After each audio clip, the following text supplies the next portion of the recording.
fantasy writer Andrzej Sapkowski and has become vastly popular, especially within Poland. The Witcher would first be adopted into a video game in 1996 by a small Polish video game developer known as Metropolis, but the project was never completed as it turned out to be too ambitious, and a few screenshots, documents and articles is all that remains. However, before Metropolis started developing this game, there was no English translation of the Polish title of the books, so Metropolis is actually responsible for coining the English title The Witcher. In the early 2000s, the Polish video game distribution company CD Projekt decided that they wanted to develop a game of their own based on the Witcher book series. The authors soon accepted the company's proposal and development swiftly began. However, the company was in for a challenge as they had no idea of how to actually make a video game. They started by forming the game development division CD Projekt Red, and in 2002 they had produced a top-down style game as a demonstration to potential publishers. The demo was a complete failure, so they were forced to start from scratch. 2 years went by, and then at E3 2004 they had a new demo, and this time the game was a success. But it would still be another 3 years until its release in the fall of 2007, because CD Projekt Red were still learning how to make a video game. Ideas began to spiral out of control, and even though they cut large portions of the game, they still ended up with over 100 hours of gameplay. In their own words, the game was a total mess, and just at the very end it all came together. Initially they had predicted that around 15 people would be required to create a game of this caliber, but instead it took over 100 people 5 years to make. The Witcher was finally released in October of 2007, and while not being an enormous hit right away, it was far from a failure. So CD Projekt Red immediately began development of a second installment. After overcoming some major setbacks with development of a console version of the first Witcher game, as well as creating their own in-house game engine, The Witcher 2: Assassins of Kings was released in May of 2011. This time, the game was a major hit and became a critical and commercial success all over the world. From the very beginning though, the company planned on making a trilogy, so after the success of The Witcher 2, they began development of its sequel. And in May of 2015, The Witcher 3: Wild Hunt was released and has since become their most successful game by far. Because of the success of the Witcher franchise, a movie adaptation is in the works based on the novels and will be released in 2017. Please don't suck, please don't suck, please don't suck. If the movie turns out to be successful, a continuation is planned in the form of a TV show. But all of this has actually happened before. In 2001, a Polish movie adaptation was released with the international title The Hexer. It sucks, it sucks, it sucks. And it was soon followed by a Polish TV show of the same name in 2002. Both received extremely poor reviews and deviated quite a bit from the source material. For example, Vesemir's role is replaced by a character simply known as Old Witcher, or I guess Old Hexer in this case, while Vesemir himself is presented as a druid. The Witcher games are completely filled with Easter eggs and references, so here's at least a few of the more prominent and interesting.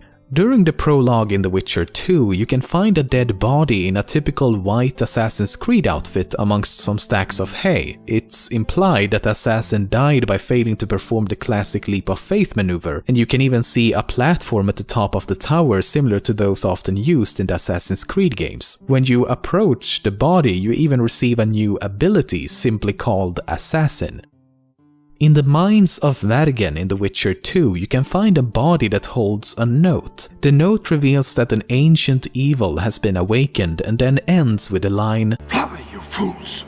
This is a very clear reference to The Lord of the Rings, not only because of the note's content, but it was written by a dwarf named Balin, just like a dwarf also named Balin left a book in the Mines of Moria in The Lord of the Rings.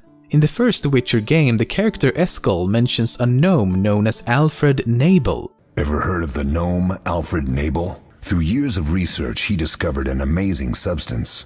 He intended it for use in mines and quarries. Though a genius, Alfred failed to foresee his invention's possible applications. Others quickly realized that a substance designed to rip granite from the ground could destroy castle walls.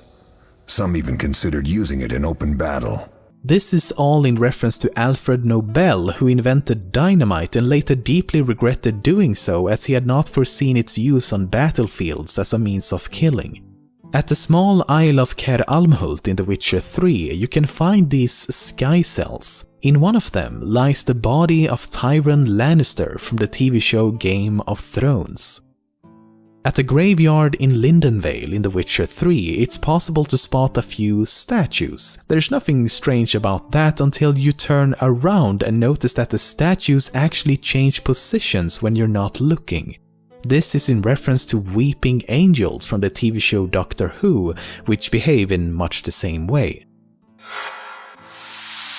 In The Witcher 2, there's a quest titled Hungover in which Geralt wakes up with a tattoo on his neck. To get the tattoo removed, he has to complete a few objectives first. But this is all optional, so the player can actually choose to keep the tattoo if they want to. Now, The Witcher games also have a rather interesting feature in that you can import completed save files from previous installments. This means that if you import a save file from The Witcher 2 into The Witcher 3, the choices you made in The Witcher 2 will have some minor effects on the story of The Witcher 3. So depending on your decision during this quest in The Witcher 2, Geralt may still have the tattoo on his neck in The Witcher 3. Ever since the release of the second game, the series have gathered a huge fanbase across the globe, but as the game developer is from Poland and the entire in-game universe was inspired by European and Slavic mythology, the games have become an even greater sensation in Poland itself. For example, in 2011, when the US president made an official visit to meet up with Poland's prime minister, the Polish prime minister offered a gift which included, among other things, a copy of The Witcher 2: Assassins of Kings. The US president later made a comment regarding the gift, saying it was a great example of Poland's place in the global economy. In fact, the last time I was here, Donald gave me a gift.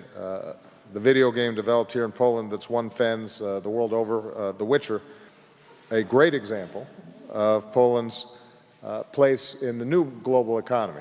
Also, in 2011, the character Triss Merigold made an appearance on the front cover of Playboy magazine in Poland. The photos from the magazine and the real-life photoshoot behind them were later included in The Witcher 2 Enhanced Edition. And while it's difficult to tell at first, if you look really closely, you'll find some fantastic character development on the left nipple.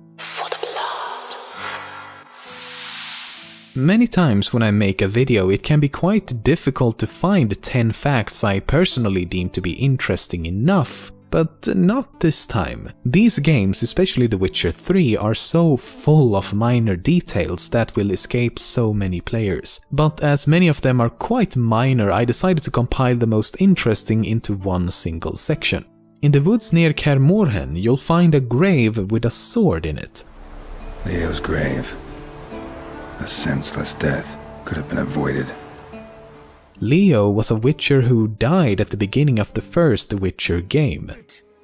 Vesemir. Leo is dead. When Geralt sheathes his swords, he uses his free hand to push the bottom of the scabbard away from his body, so as to make it easier to slide the sword in. During the quest Princess in Distress, you'll encounter a bear and have to defeat it to progress.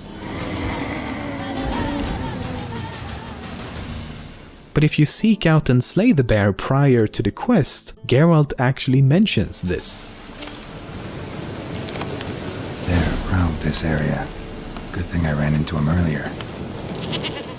In a similar fashion, during the quest Ladies of the Wood, you're tasked with retrieving a bottle from a bird's nest. Something's on the ledge? Something that'll get you your voice back?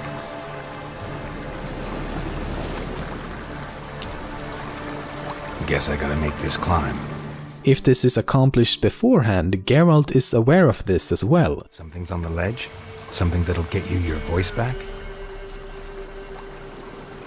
Ah, the bottle from the nest. Already got it. During the quest King's Gambit, a woman is sentenced to death in a very specific way. You will be chained to a rock, to perish of hunger and thirst, and sea fowl will peck apart your remains. Once the quest is over, her body can be found exactly as described on a remote island. Not far from the city of Novigrad, there's a place known as the Seven Cats Inn. If you take a look around, you'll actually find 7 cats. By timing it just right, you can actually use the art sign to deflect incoming arrows.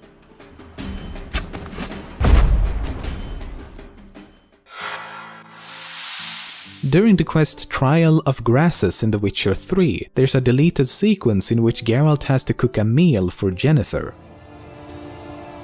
Can't be any harder than brewing a potion.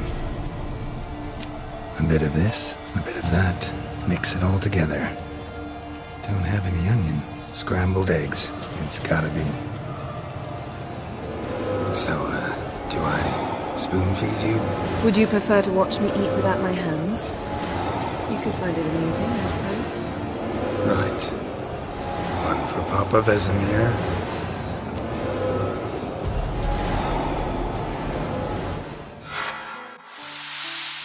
In much of the promotional material for The Witcher 3, Geralt is shown carrying a set of uniquely designed steel and silver swords. In fact, they've become quite unique symbols for the game at this point. But for some reason, these items are not accessible to the player in the final game and were instead repurposed and used by other characters. For example, the steel sword is used by some of the guards from the Eternal Fire. But of course, on PC, there are mods which enables you to use the 2 swords if you really want to. The Witcher 3 was originally intended to include a feature which allowed Geralt to fight monsters on ice while ice skating. See the fun and fantasy come to life when Geralt on Ice presents Worlds of Enchantment. It would have been a sort of extension to his already dance-like fighting style, but at a faster pace. The reason this feature was later abandoned was because it had to be introduced very late into the game's story, and introducing new game mechanics at the very end just didn't work that well apparently. But I mean, they fully redeemed themselves by including this amazing SSX of Rivia minigame.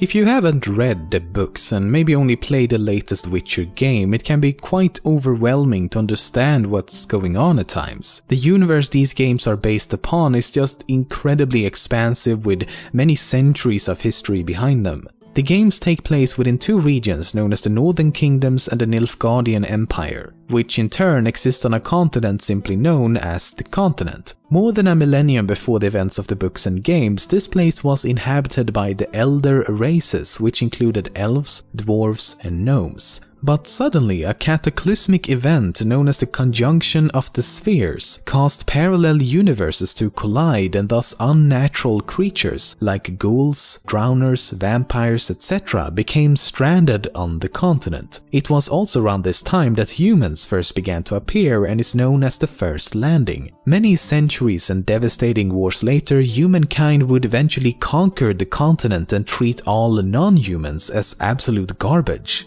The conflict between humans and non-humans is a common theme throughout the games and books. However, the numerous creatures from other dimensions made it quite difficult and dangerous to inhabit this vast landscape. So humans created Witchers. A Witcher is someone who has undergone ruthless experimentation, training and conditioning ever since childhood for the sole purpose of becoming an expert at hunting and killing monsters. This resulted in them becoming sterile, gaining incredible speed, strength, endurance and reflexes, having the ability to use magic in the form of signs, immunity against diseases, accelerated healing, vastly increased lifespans and cute little cat eyes. Witchers successfully eradicated most of the monsters across the Northern Kingdoms and the Nilfgaardian Empire, and everyone was happy. But now that most of the monsters were gone, there wasn't really a need for Witchers anymore. This, coupled with their superhuman abilities, eventually transformed the once celebrated Witchers into feared and resented outcasts. Fast forward to the time of the books and games, Witchers are now few and far in between, with the most skilled and legendary being our protagonist, Geralt of Rivia. The love of his life is Jennifer of Wengerberg, a powerful sorceress, and together they adopt and train a girl named Cyrilla, or Ciri. Ciri possessed a rather unique ability to travel between different dimensions. 5 years before the events of the first game, Geralt and Yennefer actually dies, but are soon revived and rescued by Ciri as she takes them to an island known as the Isle of Avalon. As soon as I had left you and Yen on the Isle of Avalon, I found myself pursued. Eredin and his Red Riders were on my heels.